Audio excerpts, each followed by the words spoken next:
Hello नमस्कार सुप्रभात दोस्तों, मैं सतीश पाल अपने परिवार सिलेक्शन गुरु जी यूट्यूब चैनल पर आपका हार्दिक स्वागत है, अभिनंदन करते हैं।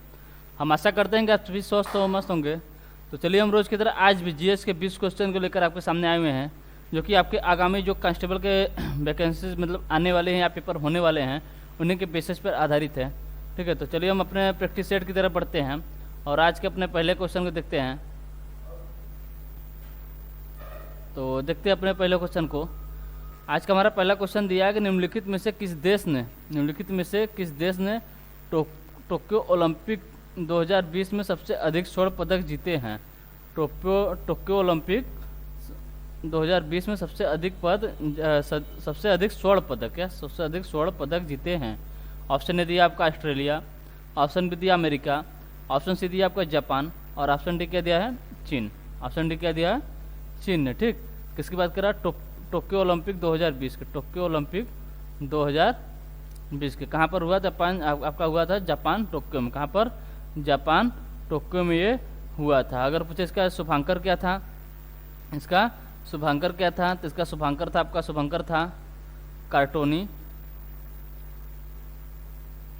कार्टोनी। शुभांकर क्या था? कार्टोनी मिराई तोबा क्या था? इसका शुभंकर था। शुभंकर पूछे तो कार्टोनी मिराई तोबा। अगर पूछे इसका थीम सॉन्ग क्या था, तो लक्ष्य तेरा सामने। क्या? लक्ष्य तेरा सामने इसका क्या था? थीम सॉन्ग था। लक्ष्य तेरा सामने इसका क्या था? थीम सॉन्ग था। अगर पूछे इसे किसने लिखा था, ये लिखे थे आपके मोहित चौहान ने। किसने लिखा था? मोहित चौहान ने इसे लिखा था। अगर पूछे शुभंकर तो हो जाएगा आपका कार्टोनी मिराई तोबा। अगर पूछे आपका थीम सॉन्ग 2020 टोक्यो ओलंपिक का थीम सॉन्ग पूछे कौन क्या था, तो आपका था लक्ष्य तेरा सामने।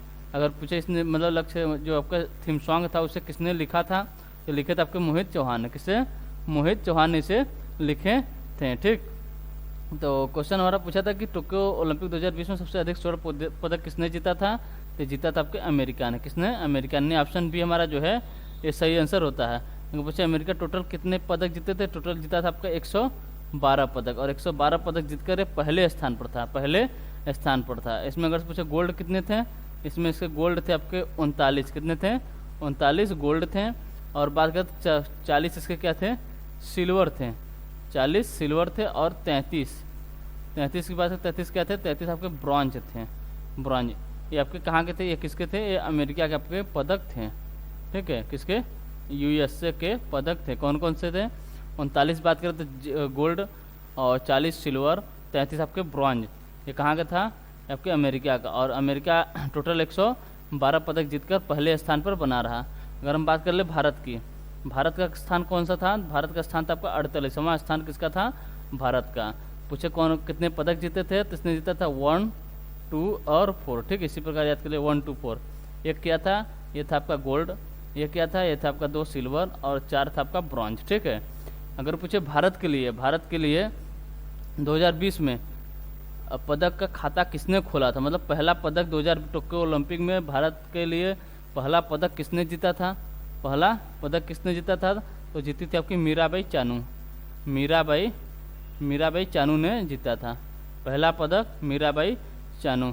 पूछे इनका संबंध किससे था? इनका संबंध आपका भारोत्तोलन से। ठीक है, यानी वेट लिफ्टिंग से इनका संबंध था।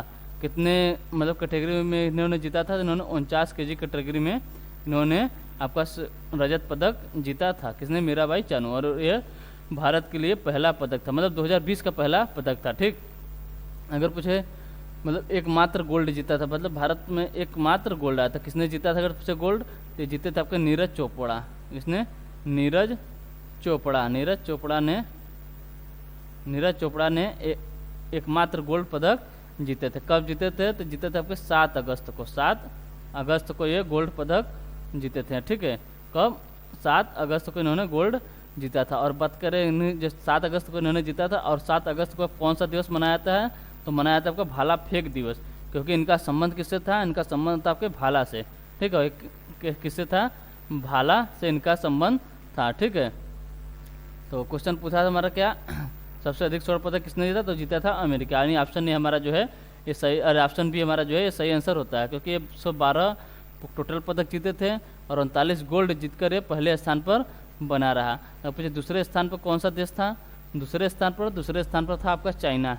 कौन था, चाइना आपका दूसरे स्थान पर था। अगर पूछे इसने टोटल कितने पदक जीते थे, 89 इसने पदक जीते थे। और तीसरे था आपका जापान, जापान जहाँ पर आपका ये टोक्यो ओलंपिक हो रहा था। ठीक है, जहाँ पर टोक्यो ओलंपिक हो रहा था। इसने टोटल कितने पदक जीते थे, इसने टोटल 57 पदक जीते थे। ठीक, चलिए अगला क्वेश्चन देख लेते हैं। अगला क्वेश्चन दिया, गुप्त काल के दौरान चीन के किस यात्री ने भारत का भ्रमण किया था। गुप्त काल के दौरान चीन के किस यात्री ने भारत का भ्रमण किया था। ऑप्शन ए दिया आपका वेनसोंग, ऑप्शन बी दिया आपका फाहियान, ऑप्शन सी दिया आपका इब्न बतूता और ऑप्शन डी दिया आपका इनमें से कोई नहीं। तो गुप्त काल के दौरान अगर चीन के किसी यात्री ने भारत का पहला यात्री था जिसने भ्रमण किया था भारत का, तो किसने किया था, ये किया था आपके फाहियान ने। यानी ऑप्शन बी हमारा जो है ये सही आंसर होता है। ये किसके समय आया था, तो इस समय में आया था चंद्रगुप्त द्वितीय के समय में आया था। ये कब आया था, 399 में आया था और गया कब था, 1414, यानी 399 से 1414 तक भारत में रहा। ठीक है, और ये प्रथम चीनी यात्री था। ये क्या था, ये प्रथम चीनी यात्री था, ये प्रथम चीनी यात्री था। ठीक है, ये प्रथम चीनी यात्री था। कौन, फाहियान। किसके समय में आया था, चंद्रगुप्त द्वितीय के समय में आया था। कब आया था, 399 में और गया कब था, 414 ईस्वी में। ठीक, अगर हम वेनसोंग की बात करें, ऑप्शन ए की बात करें, क्या दिया है वेनसोंग। वेनसोंग अगर पूछे किसके समय में आया था या कब आया था, तो आया था आपका 630 में। कब, 630 में आया था और 645 तक रहा। ठीक, 630 में आया था, 645 तक रहा। ये कहाँ से आया था, ये भी आपके चीन से ही आया था। ठीक है, और इसे वेनसोंग को ही किसे क्या कहते हैं, यात्रियों का राजकुमार। वेनसोंग को ही क्या कहते हैं, यात्रियों का राजकुमार।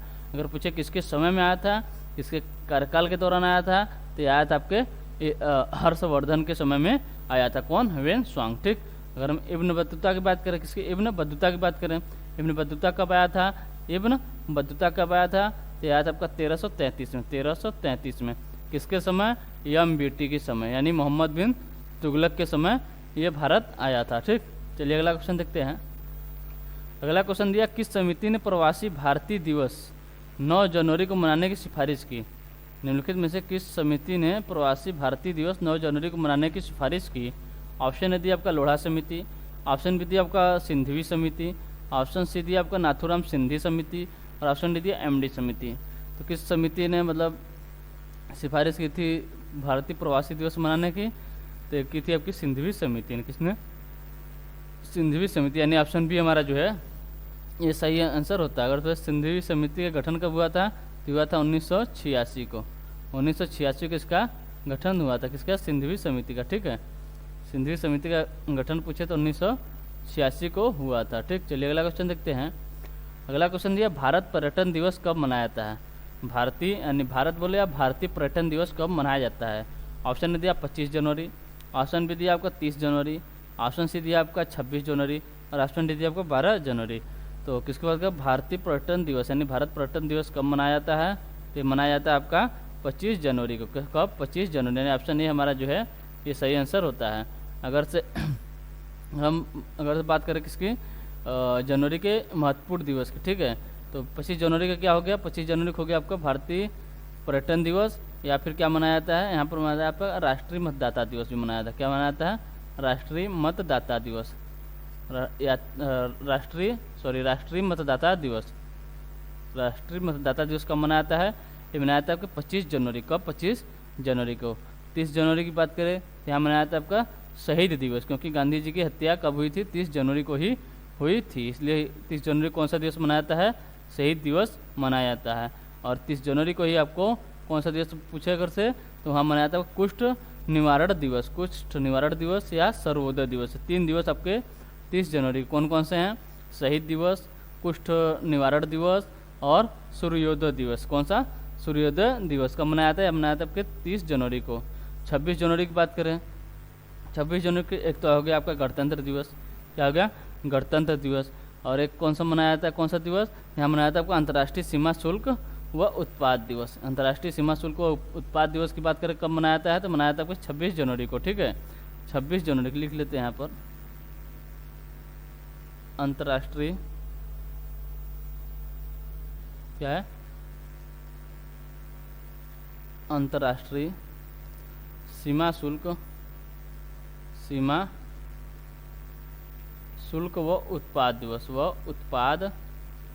कब मनाया जाता है, मनाया जाता है आपके 26 जनवरी को। ठीक है, अगर हम 12 जनवरी की बात करें तो यहाँ मनाया जाता है आपको राष्ट्रीय युवा दिवस। ठीक, राष्ट्रीय युवा दिवस कब मनाया जाता है, ये मनाया जाता है 12 जनवरी को राष्ट्रीय युवा दिवस। और अगर हम बात करें कौन कौन से दिवस, 15 जनवरी को हम बात करें, 15 जनवरी कौन सा दिवस मनाया जाता है, यहाँ मनाया जाता है आपको थल सेना दिवस कब मनाया जाता है, 15 जनवरी को। 10 जनवरी की बात करें, 15 जनवरी का आपका थल सेना दिवस। 10 जनवरी हो जाएगा आपका भारतीय प्रवासी दिवस। क्या हो जाएगा, भारतीय प्रवासी दिवस कब मनाया जाता है, मनाया जाता है 10 जनवरी को।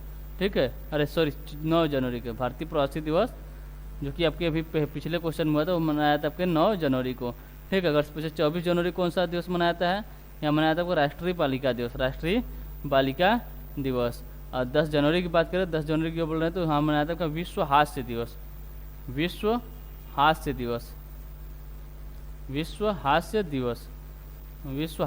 कब मनाया जाता है, 10 जनवरी को मनाया जाता है।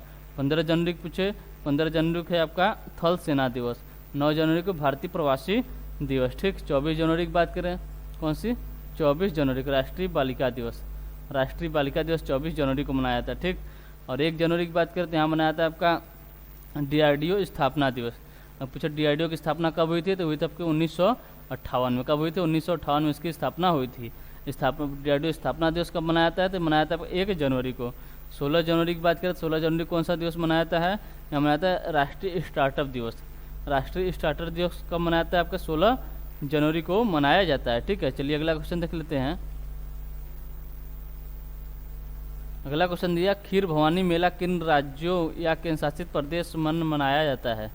खीर भवानी मेला जो है मतलब कौन से राज्य या केंद्र शासित प्रदेश में मनाया जाता है। ऑप्शन दिया आपका लद्दाख, ऑप्शन बी दिया आपका Jammu and Kashmir, option C दिया आपका सिक्किम, और ऑप्शन डी दिया आपका नागालैंड।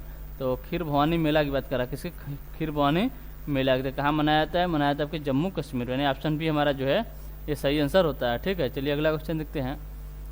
अगला क्वेश्चन दिया, हाल ही में किसे सर्वोच्च राजकीय सम्मान ऑर्डर ऑफ द नाइल से सम्मानित किया गया है। कौन सा पुरस्कार है, राजकीय सर्वोच्च सम्मान पुरस्कार कौन सा है, ऑर्डर ऑफ द नाइल है, कहाँ का पुरस्कार है।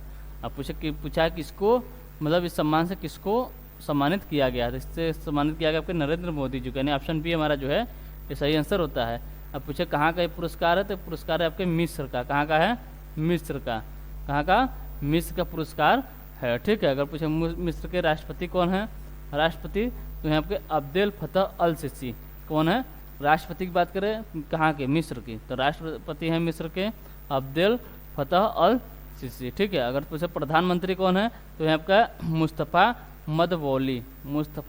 मदवौली हैं आपके प्रधानमंत्री, कहाँ के, मिस्र के। और राष्ट्रपति पूछे तो अब्देल फतह अल सिसी हैं। ठीक, चलिए अगला क्वेश्चन देखते हैं। और जो राष्ट्रीय पुरस्कार है मतलब सर्वोच्च पुरस्कार कहाँ का, मिस्र का सर्वोच्च पुरस्कार है ऑर्डर ऑफ द नाइल। इससे किससे सम्मानित किया गया है, ये प्रधानमंत्री नरेंद्र मोदी जी को मिला है, यानी इन्हें सम्मानित किया गया है। ठीक, चलिए अगला क्वेश्चन देखते हैं। अगला क्वेश्चन दिया, फरवरी 2023 में महाराष्ट्र का राज्यपाल किसे नियुक्त किया गया। फरवरी 2023 में जो है महाराष्ट्र का राज्यपाल किसे नियुक्त किया गया। ऑप्शन ए दिया आपका भगत सिंह कोश्यारी, ऑप्शन बी दिया आपका रमेश बैस, ऑप्शन सी दिया आपका CP राधाकृष्णन, और ऑप्शन डी दिया आपका शिव प्रसाद शुक्ला। तो किसके महाराष्ट्र का मतलब कब, फरवरी 2023 की बात कर रहा था, किसे नियुक्त किया गया आपका रमेश बैस को। ठीक है, रमेश बैस, इसके पहले कौन थे, तो इसके पहले तो आपके भगत सिंह कोश्यारी थे। ठीक, और अगर हम ऑप्शन सी की बात करें CP राधाकृष्णन की बात करते हैं, कहाँ के हैं, ये आपके झारखंड में, ये झारखंड के राज्यपाल हैं। कहाँ के, झारखंड के राज्यपाल। और शिव प्रताप शुक्ला की बात करते हैं आपके हिमाचल प्रदेश, कहाँ पर, हिमाचल प्रदेश के कौन है, तो आपके शिव प्रसाद शुक्ला, कहाँ के हैं, हिमाचल प्रदेश के राज्यपाल हैं। ठीक, चलिए अगला क्वेश्चन देखते हैं। अगला क्वेश्चन दिया, सुटेबल बॉय पुस्तक के लेखक कौन है। सुटेबल बॉय पुस्तक के लेखक कौन हैं। ऑप्शन दिया आपका विक्रम सेठ, ऑप्शन बी दिया आपका करण जौहर, ऑप्शन सी दिया आपका नवीन चावला और ऑप्शन डी दिया आपका पीवी मलिक। तो सुटेबल बॉय पुस्तक के लेखक पूछे कौन है, ये कौन है आपके विक्रम सेठ है। कौन है, विक्रम सेठ, यानी ऑप्शन ही हमारा जो है ये सही आंसर होता है। इन्हीं की एक पुस्तक है आपका गोल्डन गेट। गोल्डन गेट भी किसकी पुस्तक है, विक्रम सेठ की। और कौन सा हो गया, सुटेबल बॉय और गोल्डन गेट किसकी है, विक्रम सेठ की। अगर हम करण जौहर की बात करें तो इनका है आपका an unsuitable boy. An unsuitable boy किसकी है, करण जौहर की। ठीक है, सुटेबल बॉय पूछे तो विक्रम सेठ की, और पूछे एन अनसुटेबल बॉय किसकी है, तो करण जौहर की है। और नवीन चावला की बात करें, इनकी कौन सी पुस्तक है, तो इनकी पुस्तक है mother Teresa. Mother Teresa, mother Teresa के नाम से इन्होंने एक बुक लिखा, मदर टेरेसा के नाम से, किसने, नवीन चावला। ठीक है, अगर पूछे पीवी मलिक, पीवी मलिक की पुस्तक का नाम क्या है, तो क्या है पीवी मलिक की पुस्तक का नाम, यह है आपका कारगिल। क्या है, कारगिल। कारगिल किसके पुस्तक का नाम है, ये आपके पीवी मलिक के। ठीक, विक्रम सेठ का क्या क्या हो गया, सुटेबल बॉय, क्या हो गया, सुटेबल बॉय। और कौन सा है, गोल्डन गेट। ठीक, करण जौहर की बात करें तो यह आपका एन अनसुटेबल बॉय। नवीन चावला की बात करें तो मदर टेरेसा, और पीवी मलिक की बात करें तो क्या है, कारगिल। क्या है, कारगिल। ठीक, चलिए अगला क्वेश्चन देख लेते हैं। अगला क्वेश्चन दिया, निम्नलिखित में से कौन सा तत्व नोबल गैस नहीं है। निम्नलिखित में से कौन सा तत्व नोबल गैस नहीं है। ठीक है, ऑप्शन ए दिया आपका आर्गन, ऑप्शन बी दिया आपका क्रिप्टन, ऑप्शन सी दिया आपका एक्टिनियम और ऑप्शन डी दिया आपका रेडान। पहले तो पता है नोबल गैस हैं कौन कौन, यानी नोबल गैस किसे कहते हैं, ये अक्रिय गैस को कहते हैं, अक्रिय गैस को। ठीक है, अक्रिय गैस को। पूछे कहाँ पर होते हैं, तो मतलब आवर्त सारणी में इसे कहाँ दर्शाया गया है, यानी किसे कहाँ रखा गया है, तो आवर्त सारणी के 18वें समूह में इसे रखा गया। किसमें, 18वें समूह में नोबल गैस यानी अक्रिय गैस को रखा गया है। अगर पूछे अक्रिय गैस कौन कौन से हैं, तो एक आपका हीलियम है, नियान है, हीलियम, नियान, आर्गन, आर्गन के बाद आपका क्रिप्टॉन, आर्गन, क्रिप्टॉन है, जेनान है और रेडान है। ठीक है, ये आपके क्या है, ये आपके अक्रिय गैस हैं। अब किसमें है, 18वें समूह में, आवर्त सारणी के 18वें समूह में आपके ये अक्रिय गैस रखे गए हैं। ठीक है, तो क्वेश्चन पूछा है कि निम्नलिखित में से कौन सा तत्व जो है नोबल गैस नहीं है। तो आर्गन की बात करें तो आर्गन है, क्रिप्टन है और रेडान है, यानी एक्टिनियम जो है ये आपका अक्रिय गैस में नहीं है, यानी अक्रिय गैस नहीं है, यानी ऑप्शन सी हमारा जो है ये सही आंसर होता है। ठीक, चलिए अगला क्वेश्चन देखते हैं। अगला क्वेश्चन दिया, 1983 क्रिकेट विश्व कप के फाइनल मैच में कृष्णमाचारी श्रीकांत सर्वोच्च स्कोरर थे, उनका स्कोर क्या था। मतलब 1983 का जो विश्व कप चल रहा था, किसके किसके बीच चल रहा था आपके भारत और वेस्ट इंडीज के साथ, यानी फाइनल मैच की बात कर रहा है ना, तो किसके बीच था, भारत और वेस्ट इंडीज के साथ। ठीक, और भारत की तरफ से कृष्णमाचारी जो है, कृष्णमाचारी श्रीकांत जो है सर्वोच्च स्कोरर थे। और पूछा इनका स्कोर क्या था, इनका स्कोर क्या था। तो ऑप्शन ने दिया आपका 38, ऑप्शन बी दिया 43, ऑप्शन सी दिया 57 और ऑप्शन डी दिया आपका 66।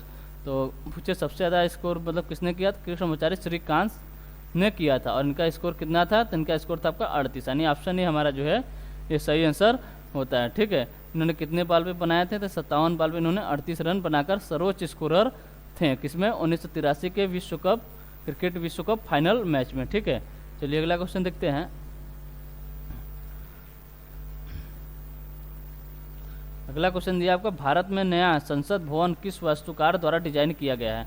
भारत में जो नया संसद भवन बनाया है आपको किस वास्तुकार द्वारा डिजाइन किया गया है। ऑप्शन ए दिया आपका विमल पटेल, ऑप्शन बी दिया आपका रामजी सुथार और ऑप्शन बी दिया आपका अहमद लाहौरी। क्या हो जाएगा यहाँ पर, अहमद लाहौरी, यहाँ कर ले अहमद लाहौरी लिख लीजिए, अहमद लाहौरी। ठीक है, तो पूछा क्या है, और ऑप्शन डी दिया आपका इनमें से कोई नहीं। पूछा था कि भारत में जो नया संसद भवन बना है उसके वास्तुकार या डिजाइनर कौन है, तो कौन है आपके विमल पटेल हैं, यानी ऑप्शन नहीं हमारा जो है ये सही आंसर होता है। ठीक है, पूछे नए संसद भवन का उद्घाटन कर पूछे किसने किया, तो किया था प्रधानमंत्री नरेंद्र मोदी जी ने। कब किए थे, तो किए थे आपका 28 मई 2023 को इसका उद्घाटन किए थे, 28 मई 2023 को इसका उद्घाटन किए थे। ठीक, चलिए अगला क्वेश्चन देखते हैं। अगला क्वेश्चन दिया, संयुक्त राष्ट्र महासभा द्वारा अंतर्राष्ट्रीय बाजरा वर्ष घोषित किया गया, मतलब कौन सा वर्ष जो है अंतर्राष्ट्रीय बाजरा के लिए घोषित किया गया। ऑप्शन ए दिया आपको 2023, ऑप्शन बी दिया आपका 2022, ऑप्शन सी दिया आपका 2024 और ऑप्शन डी दिया आपका 2018। किसकी बात कर रहा है? अंतर्राष्ट्रीय बाजरा वर्ष मतलब किस वर्ष को घोषित किया गया है? तो किया गया आपका 2023 को। किसे? 2023 का। यानी ऑप्शन ए हमारा जो है ये सही आंसर होता है। ठीक है, चलिए अगला क्वेश्चन देख लेते हैं। अगला क्वेश्चन दिया आपका निम्नलिखित में से ऐतिहासिक घटना वर्ष कौन सा मतलब सही है? मतलब दो कथन दिए हैं, उनमें से बताना है आपको कौन सा सही है। एक कथन सही है या दूसरा सही है या दोनों सही है या दोनों गलत है। ठीक है, तो पहला कथन दिया है इसमें बक्सर की लड़ाई 1757 और कथन दूसरा दिया आपका प्लासी का युद्ध 1704। तो आपको बताना मतलब ये दोनों सही है या दोनों गलत है या इनमें से एक सही है या दो सही है। ठीक है, तो किसकी बात करें? अगर हम बक्सर की लड़ाई की बात करें, बक्सर की लड़ाई की बात करें तो कब हुआ था? तो हुआ था आपके 22 अक्टूबर 1764 में। ठीक, 22 अक्टूबर 1764 में क्या हुआ था? बक्सर की लड़ाई हुई थी। तो यानी इसका मतलब पहला कथन हमारा जो है ये गलत हो गया। अब प्लासी के युद्ध की बात करें, प्लासी की युद्ध कब हुई थी? ये हुई थी आपके 23 जून 1757 को, 23 जून 1757। और दिया क्या है कथन में? कथन में दिया प्लासी की युद्ध 1704, यानी दूसरा कथन भी हमारा गलत होता है। तो इन दोनों को देखते हुए कौन सा आंसर हमारा सही हो जाएगा? तो आंसर होगा हमारा ऑप्शन ए दिया आपका न तो एक और न ही दो, यानी ऑप्शन ए हमारा जो है ये सही आंसर होता है। बक्सर की लड़ाई पूछे तो 22 अक्टूबर 1764 और प्लासी का युद्ध पूछे तो 23 जून 1757। ठीक, चलिए अगला क्वेश्चन देखते हैं। अगला क्वेश्चन दिया 15वीं शताब्दी ईस्वी में महान वैष्णव संत और असम के सुधारक डैश द्वारा शास्त्रीय नृत्य शैली की शुरुआत की गई। शास्त्रीय नृत्य शैली की शुरुआत की गई। ये शास्त्रीय नहीं, यहाँ पर सत्रिय होगा। क्या होगा? द्वारा सत्रिय पूछे कहाँ का है? तो आपका असम का शास्त्रीय नृत्य है। तो पूछा आपका 15वीं शताब्दी ईस्वी में महान वैष्णव संत और असम के सुधारक भी दे, मतलब असम भी दे दिया। ठीक, डैश द्वारा सत्रिय शास्त्रीय नृत्य शैली की शुरुआत की गई थी। ऑप्शन ए दिया आपका चैतन्य महाप्रभु द्वारा, ऑप्शन बी दिया आपका महापुरुष शंकरदेव द्वारा और ऑप्शन सी दिया आपका वल्लभाचार्य द्वारा, ऑप्शन डी दिया आपका संत नामदेव के द्वारा। तो जो आपका सत्रिय नृत्य है ये किसके द्वारा शुरुआत की गई थी? तो की गई थी आपके महापुरुष शंकर देव के द्वारा, यानी ऑप्शन बी हमारा जो है ये सही आंसर होता है। ठीक है, चलिए अगला क्वेश्चन देखते हैं। अगला क्वेश्चन दिया निम्न संविधान का कौन सा भाग जो है कल्याणकारी राज्य का आदर्श घोषित करता है? क्या बात कर रहा है? संविधान का कौन सा भाग कल्याणकारी राज्य का आदर्श घोषित करता है? ऑप्शन ए दिया आपका मौलिक अधिकार, ऑप्शन बी दिया आपका मौलिक कर्तव्य, ऑप्शन सी दिया आपका नागरिकता और ऑप्शन डी दिया राज्य के नीति निर्देशक तत्व। ऑप्शन डी क्या दिया? राज्य के नीति निर्देशक तत्व। किसकी बात कर रहा है? कौन सा भाग जो है आपके कल्याणकारी राज्य घोषित करता है, राज्य का आदर्श घोषित करता है? तो कौन सा है? ये आपके राज्य के नीति निर्देशक तत्व, यानी ऑप्शन डी हमारा जो है ये सही आंसर होता है। अगर पूछे नीति निर्देशक तत्व के बारे में किस भाग में बताया गया है, कौन सा भाग है? तो भाग 4 है। कौन सा है? भाग 4। अनुच्छेद पूछे कहाँ से कहाँ तक है? अनुच्छेद कहाँ से कहाँ तक है? तो अनुच्छेद 36 से 51 तक। अनुच्छेद 36 से 51 तक क्या है? DPSP, यानी राज्य के नीति निर्देशक तत्व, भाग 4। ठीक, अगर हम मौलिक अधिकार की बात करें, मौलिक अधिकार को किस मतलब भाग में बताया गया है? ये भाग 3 में आपका मौलिक अधिकार है। मौलिक अधिकार अनुच्छेद कहाँ से कहाँ तक है? तो अनुच्छेद 12 से 35 तक आपका क्या है? मौलिक अधिकार। ठीक है, अगर मौलिक कर्तव्य की बात करें तो ये आपका भाग 4 क में है। भाग 4 क में आपके मौलिक कर्तव्य के बारे में बताया गया है। अनुच्छेद की बात करें तो अनुच्छेद 51 क है, अनुच्छेद 51 क। ठीक, और नागरिकता की बात करें तो भाग 2 है। अनुच्छेद कहाँ से कहाँ तक है? अनुच्छेद 5 से 11 तक। अनुच्छेद 5 से 11 क्या है? आपका नागरिकता। ठीक, फिर से एक बार देख लेते हैं। पूछा था हमारा कि संविधान का कौन सा भाग कल्याणकारी राज्य का आदर्श घोषित करता है? तो कौन सा है? राज्य के नीति निर्देशक तत्व, यानी भाग 4 अनुच्छेद 36 से 51। और ऑप्शन सी की बात करें नागरिकता, भाग 2 अनुच्छेद 5 से 11। ऑप्शन बी की बात करें मौलिक कर्तव्य, भाग 4 क और अनुच्छेद 51 क में। ठीक, और मौलिक अधिकार की बात करें तो भाग 3 में है 12 से। अनुच्छेद की बात करें अनुच्छेद 12 से 35। ठीक है, चलिए अगला क्वेश्चन देखते हैं। अगला क्वेश्चन दिया राजकुमार खुर्रम आगे चलकर सम्राट डैश कहलाएं। राजकुमार खुर्रम जो है वो आगे चलकर सम्राट डैश कहलाएं। ऑप्शन है दिया आपका शाहजहां, ऑप्शन बी दिया आपका जहांगीर, ऑप्शन सी दिया आपका बाबर और ऑप्शन डी दिया आपका अकबर। मतलब अगर हम क्वेश्चन सीधा देखें तो खुर्रम मतलब उसके कहने का मतलब किस राज्य की, मतलब किस जो सम्राट थे उनके बचपन का नाम खुर्रम था। मतलब किसके बचपन का नाम खुर्रम था। तो किसके बचपन का नाम खुर्रम था? ये था आपके शाहजहाँ के। किसके? शाहजहाँ के बचपन का नाम क्या था? खुर्रम था। यानी ऑप्शन ए हमारा जो है ये सही आंसर होता है। ठीक है, अगर पूछे शाहजहाँ कौन थे तो आपके एक मुगल शासक थे, मुगल शासक थे। अगर फिर इनका शासनकाल कब से कब तक था? इनका शासनकाल था 1627 से 1658 तक। 1627 से 1658 तक क्या था? इनका शासन काल था। इनकी माता कौन थी? तो इनकी माता थी आपके जगत गोसाई। इन्हें क्या कहा जाता है? उदयपुर की जोधा बाई। ठीक है, जगत गोसाई यानी उदयपुर की जोधा बाई कौन थी? शाहजहाँ की माता थी। ठीक है, और इन्हीं की पत्नी थी अर्जुमंद बानो बेगम, जिन्हें मुमताज महल के नाम से भी जाना जाता है। और इन्हीं की याद में इन्होंने ही मतलब क्या बनवाया था? ताजमहल। आगरा में ताजमहल बनवाया था। तो अगर पूछा आगरा का ताजमहल किस नदी के तट पर है तो आपके यमुना नदी के तट पर स्थित है, यमुना नदी के तट पर स्थित है। ठीक, अब पूछे अगर से जो आपका आगरा का ताजमहल है उसे यूनेस्को में कब शामिल किया गया था? तो किया गया था आपको 1983 में। कब? 1983 में इसे यूनेस्को में शामिल किया गया था। ठीक है, चलिए अगला क्वेश्चन देखते हैं। अगला क्वेश्चन दिया है उत्तर प्रदेश का क्षेत्रफल देश के कुल क्षेत्रफल का कितना प्रतिशत है? उत्तर प्रदेश का क्षेत्रफल जो है देश के कुल क्षेत्रफल का कितना प्रतिशत है?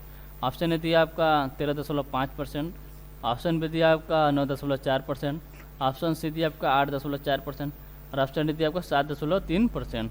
पहले हम बात कर लेते हैं अपने मतलब भारत देश का क्षेत्रफल कितना है।